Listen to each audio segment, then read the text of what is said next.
Facebook, CK here. A lot of time when I speak to people about my ayahuasca experience, they always want to know, CK, why did you go in there in the first place? What was it that you received out of it? What's in it for me, in other words? When I first started thinking about ayahuasca, I didn't really go in with specific desire for healing or anything of that sort. I wanted a specific outcome.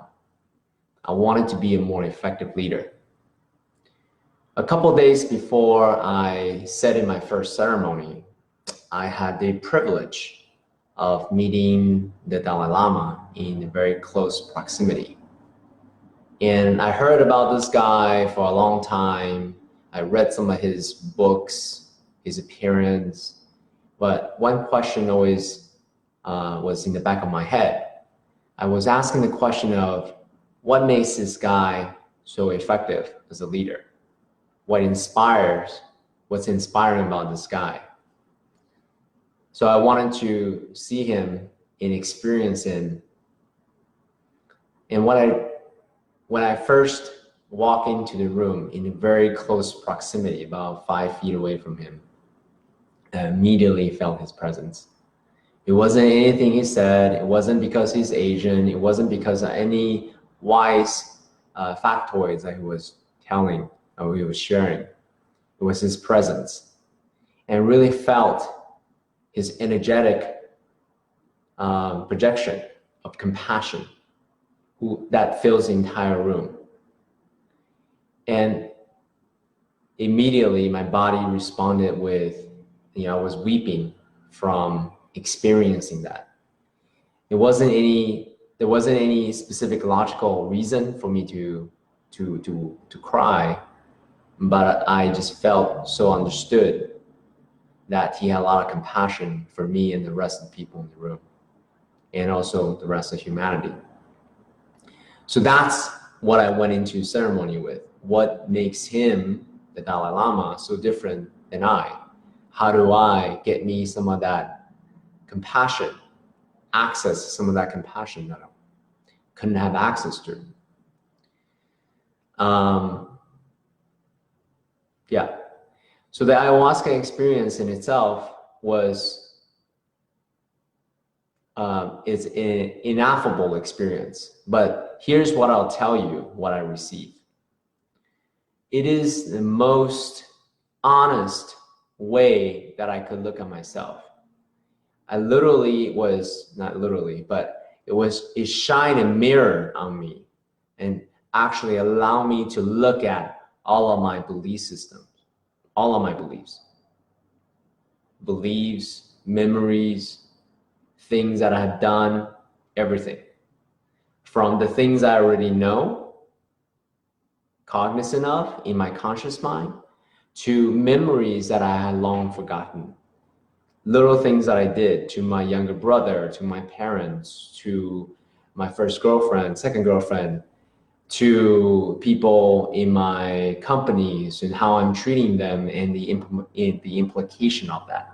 Everything. It's the most honest way for me to put myself in their situation, how what I said, what I acted, impacted these people's lives.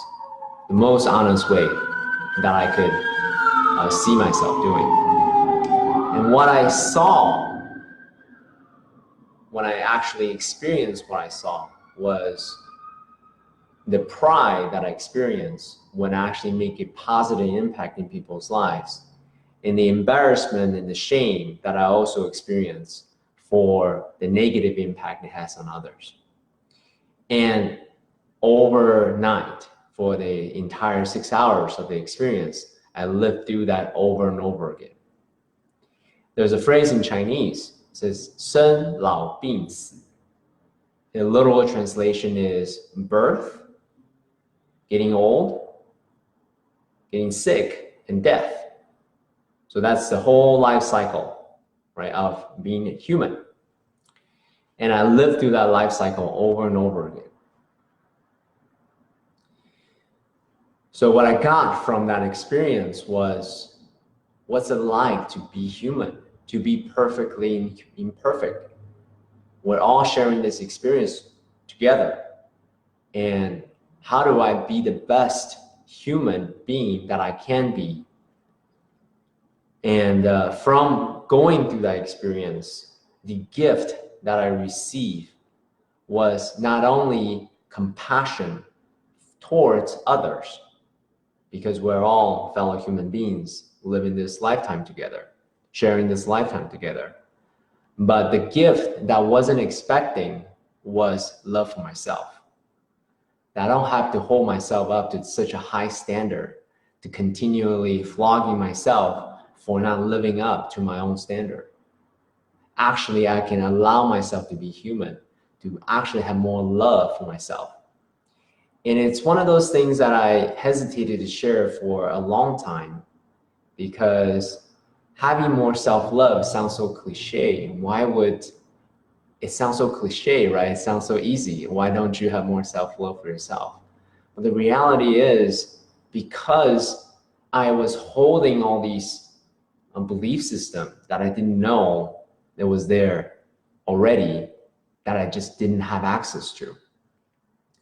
So going through my first ayahuasca experience actually allowed me to release some of the negative memories that I had, that I held against myself, and just and give a little bit more love and forgiveness. I was able to forgive my former self, my younger self, for the deed that I had done, and cultivate more self-love for myself. And that love for myself and for my others then thus enable me to be a more effective leader in my organization.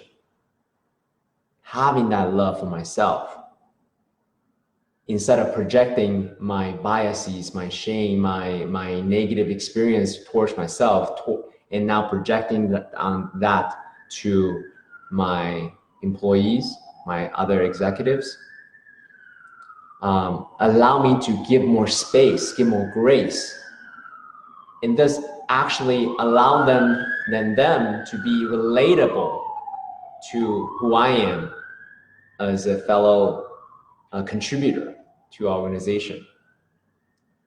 So I want to actually make that point land, because as a leader, you can either, there's a quote here that says, the wicked leader is he who people despise. A good leader is he who people revere.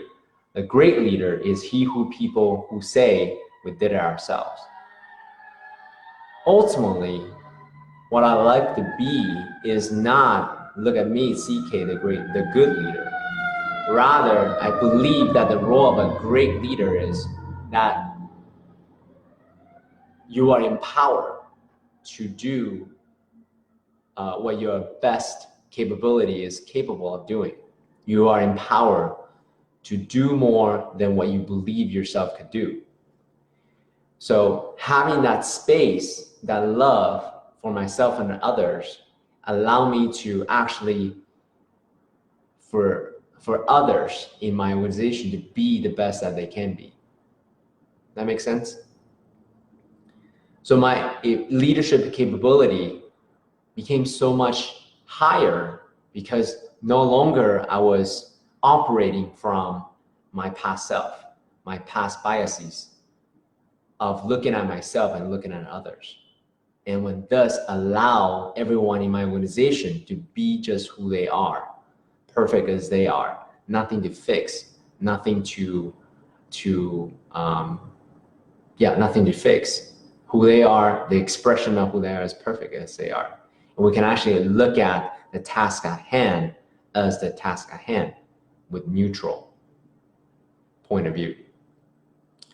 So this is one lesson that I got as a leader through my ayahuasca ceremony. Going forward, I'll share a few more lessons that I have learned personally, as well as that I've helped other participants, other entrepreneurs, other executives, other leaders learn in their ceremonies as well. Have a beautiful rest of the day. Take care.